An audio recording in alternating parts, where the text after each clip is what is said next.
जय हिंद। मेरा नाम विकास कुमार यादव है और मैं आपके साथ आज के इस वीडियो में अपने समाज में हुए कुछ घटनाओं को लेकर चर्चा करने वाला हूँ, जिसे देखकर मैं काफ़ी आश्चर्यचकित हुआ कि यह क्या हो रहा है।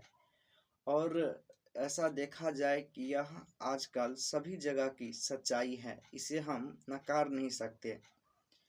खैर, हम बात करते हैं अपने वीडियो के बारे में। जब मैं 10 से 12 साल या फिर बहुत कुछ छोटा था, तो उस समय मेरे गांव के बगल में एक टोला है जिसका नाम मुसहरी है। उसमें एक व्यक्ति रहते थे, उनका नाम तनुक था। हम लोग उन्हें तनुक बाबा, तनुक पा कह के बुलाते थे। दोस्त, वो एक मंदिर छोटा सा था, झोपड़ी के जैसा। उसमें हनुमान जी की प्रतिमा की पूजा करते थे और जब तक उनको सामर्थ्य हो पाया, क्योंकि वे अनुसूचित जाति से आते थे, यानी कि मुसहर जाति से आते थे, तो उनके पास बहुत ज़्यादा साधन नहीं था। तो समय दर समय जब जब उनकी स्थिति कमज़ोर होते गई, वह मंदिर जो एक झोपड़ी था वह समय दर समय टूटता गया और एक समय के बाद उनकी शारीरिक क्षमता भी कमज़ोर हो गई और वे वहाँ से वहाँ जाने के लायक भी न रहे। उनके बारे में जब मैं बता दूं तो उसके 5 पुत्र हुए। उसमें से आपको जानकर बेहद ही हैरानी होगा, उसमें से उसके एक बेटा का नाम जिसे पूरा वास्तविक नाम तो नहीं पता, लेकिन हम लोग उसे गिरवा गिरवा कह के बुलाते हैं, जैसा कि हमने सुना है। तो उसके 11 बेटे हुए हैं, मतलब 11 बच्चे हुए, इसमें 2 लड़कियां भी हैं। ये बात ही बहुत ही आश्चर्यजनक हो सकता है, लेकिन यह सच्चाई है। फिर भी उसमें से उसके जो 11 पोते हैं, उनमें से 2 की मृत्यु हो गई और वर्तमान समय में उनके कहा जाता है, मैंने लोगों से पूछा तो बताया कि उनके 22 पोते हैं और पोतियां हैं, मतलब पोते पोतियां मिलाकर 22 है। खैर, एक समय आता है, ठंड का मौसम था और उन्हें ठंड के कारण, शायद उसे लकवा बोलते हैं, जो ठंड में मार देता है और आदमी लूल जैसे हो जाता है, शरीर काम नहीं करने लगता है, वैसा हो गया। तो फिर उन्हें साधन की इतनी आपूर्ति तो नहीं थी कि वे डॉक्टर के साथ जल्द से जल्द जा पाए और अपना इलाज करवा पाए। तो हुआ यूँ कि उनके पास जो उन्हें ठंडा मारा, शायद इसे लकवा ही बोलते हैं, हाँ, तो वह लकवा माला उनको। तो फिर उन्हें बहुत देरी से डॉक्टर के पास ले जाया गया और बहुत ही कम साधन में ठीक, जैसा कि बेटों की जिम्मेवारी थी, तो उन्होंने उसे डॉक्टर के पास से लाया। ठीक है, तो बात हुआ यूँ कि समय के साथ उनके बाद जो है दवाई की कमजोरी या फिर देखभाल के अभाव में उनके साधन में बहुत ही, शरीर में बहुत ही कुछ देखभाल के अभाव में सुधार नहीं हो पाया और वे शारीरिक रूप से पूरी तरह से अस्वस्थ हो गए।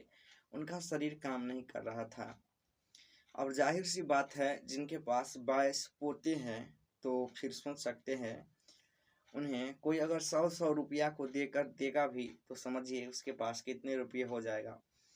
आज वर्तमान समय में हम लोगों के पास बहुत ही कम पैसे का मोबाइल है, तो कम से कम 10,000 9,000 से ऊपर के हम मोबाइल ही हैं। और उनका जो उतने सारे पोते हैं, उनमें से लगभग 9 या 10 पोते के पास इससे ज़्यादा ही पैसे के मोबाइल है और इसके बावजूद भी उनका देखभाल नहीं किया गया। और आप सोचकर बेहद ही हैरान हो सकते हैं कि जिस प्रकार अभी वर्तमान समय में रिचार्ज का मूल्य है, तो रिचार्ज का मूल्य अभी वर्तमान समय में 300 है। तो आप समझिए, जो व्यक्ति 300 का महीना में रिचार्ज कराकर मोबाइल देख सकता है, लेकिन अपने बाबा का देखभाल नहीं कर सकता है, अपने जिन्होंने उन्हें गोद में खिलाया। और फिर जो भी बात बाकी होता है पोते और बाबा में, एक बेटे पुत्र में क्या होता है संबंध, आप बेहद तरीके से जानते होंगे। फिर भी समय दर समय हुआ और उनकी निधन हो गया। अब आप ये सोचकर हैरानी हो सकते हैं कि जब उनका निधन हुआ तो उसके 5 बेटे हैं और 22 पोते हैं। इसके बावजूद भी पूरे टोला से, बगल के गांव से लोग के एक लोगों के घर से गोरहा, तो आप जानते होंगे, जिसे गोबर से बनाया जाता है और चिपड़ी से, यहाँ से एक आदमी के घर से 4 5 2 3 ऐसे करके गोरहा लेकर जाया गया और फिर उनके शव को जलाया गया। इसके बावजूद आप सोच सकते हैं कि उनका मौत हुआ तो उन्हें लोगों से गोरहा मांग कर जलाया गया। और हुआ यूं कि उन्होंने जो जमीन अपने बेटों को दिया था उनको उन्होंने बेचा। और आपको जानकर बेहद ही हैरानी होगा कि उन्हें सभा का भोज किया गया। मतलब हमारे यहाँ एक सिस्टम है, सभा मतलब बहुत सारे आबादी को खाना खिलाना, और बहुत सारे आबादी को खाना खिलाया गया। और उसमें आप बेहद ही हंसी की बात है कि उन्हें उसमें एक स्वादिष्ट स्वादिष्ट भोजन था। और 11 तो सब्जी था, मतलब 11 रंग का सब्जी नहीं, जैसे पापड़, छिप, मिर्ची, ये सब मिलाकर 11 हो जाता है, हम लोग ऐसे करके गिनते हैं।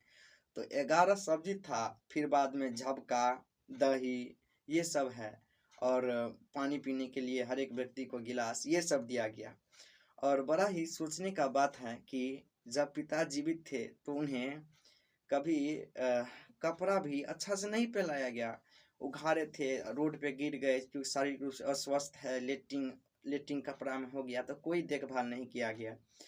और पूरे अपने नाम के लिए, या फिर हमारे समाज में ये कुरीतियाँ हैं कि उन्होंने पूरी तरीके से जो है सभा भोज किया, और उसमें अपने जाति के अलावा भी अब हमारे गांव में भी लोगों को खिलाया, दूसरे जाति के लोगों के 2 3 अलग जाति के लोगों को भी खिलाया, और बहुत ही बेहद तरीके से खिलाया। जो नाम लेते थे लोग कि बहुत अच्छा भोज था, सही में बहुत अच्छा दाव खिलाया उन्होंने। लेकिन यही प्रश्न तो उठता है कि जब आपके पिताजी जीवित थे तो आपने उन्हें 80 रुपया का गमछा भी खरीद कर नहीं दिया, और जब वो मर गए तो आपने कितना बड़ा भोज किया, 11 पकवान बनाए, लोगों को मस्त से खिलाया। यही सब सोच देखकर एक शिक्षित व्यक्ति के मन में सवाल उठता है कि हमारा समाज किस ओर जा रहा है, और ये क्या कुरीतियां हैं जिन्हें लोगों ने बनाया है और इसे पीढ़ी दर पीढ़ी लोग फॉलो कर रहे हैं। तो आज की बात को यहीं पे समाप्त करते हैं, देखते हैं आज अगला अनुभव क्या होता है। फिर भी हमसे कोई गलतियां हुई होगी तो माफ़ कीजिएगा। तब तक ध्यान रखिए अपना।